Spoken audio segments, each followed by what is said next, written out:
I'm joined now by Mary Norkol, reporter for the Chicago Sun-Times, who's been following this case from the start. Mary, thank you so much for joining me. I'm sort of trying to figure out why it's been a year since we're hearing about an arrest warrant. And I need to be clear. The police are saying they haven't even charged him yet. They've just issued the arrest warrant, and listed in the warrant is that he's wanted for first-degree murder. But I just don't understand why it's a whole year later with so much of that other stuff I just laid out. Yes, obviously, very sad story, just tragic. And there are so many questions surrounding it, some of what you've mentioned, why it's been so long.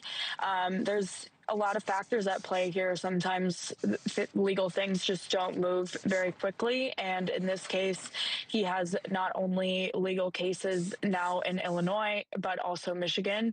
And a lot of those court proceedings happened over the last year that could have had some impact on how long it took to, announce that they are bringing these charges, and a warrant is out for his arrest for first-degree murder of Caitlin Tracey.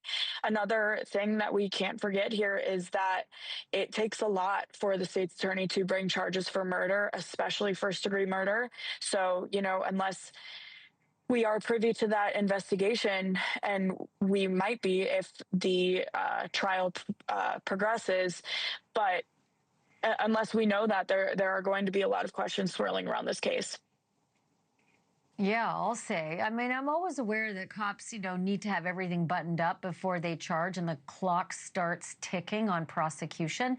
But man, I mean, they had the videotape of him lying to them about not having seen her in weeks, and Shazam, there he is on surveillance 2 days earlier. And I thought I read somewhere, and correct me if I'm wrong, that there were witnesses in that building who heard things. Do you know much about that part of the story? So in the police reports from the initial, when the body was initially found a year ago, there were residents from the building that had said they had heard domestic disturbances. Michigan cops as well had said that their residence in that state was known for domestic disturbances. But as far as this specific incident, we have yet to hear about any witnesses coming forward. There's another weird part of this story that I'm trying to get my head around. For a guy who is a lawyer, and albeit a tax lawyer, he certainly knows that he's got some criminal exposure here. His wife is dead. He's on camera with her 2 days prior, and, he's caught in a lie. And yet he, as I understand it, got into a pitched custody fight over her remains with her parents. Do I have that right? And what in God's green earth was going on there? Yes, you have that right. So shortly after her death, her parents filed a petition to the court to essentially take custody of her remains, her body, from Adam Beckerink, who was claiming spousal rights, according to the petition that her parents filed. They alleged that he was emotionally, physically, verbally abusive to her, and that he was withholding her body and her remains from them. And a judge in Michigan eventually ruled that the custody of her remains would go to her parents. And a Cook County judge here in Chicago upheld that ruling as well. Is there anything to the timing of this arrest warrant being issued? Literally 1 year, almost to the hour, of her body being found.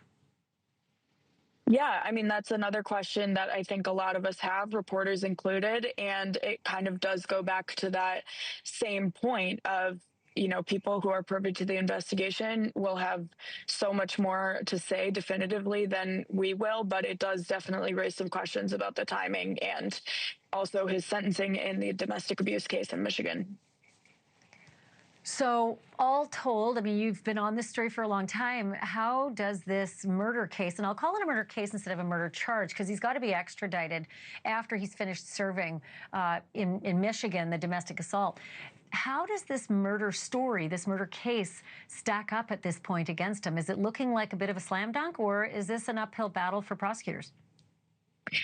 I mean, we are so early. He hasn't even been formally charged yet, as you said. So it's tough to say. Thank you for watching. Subscribe below and download our NewsNation app right now on your phone, and you will get fact-based, unbiased news for all Americans.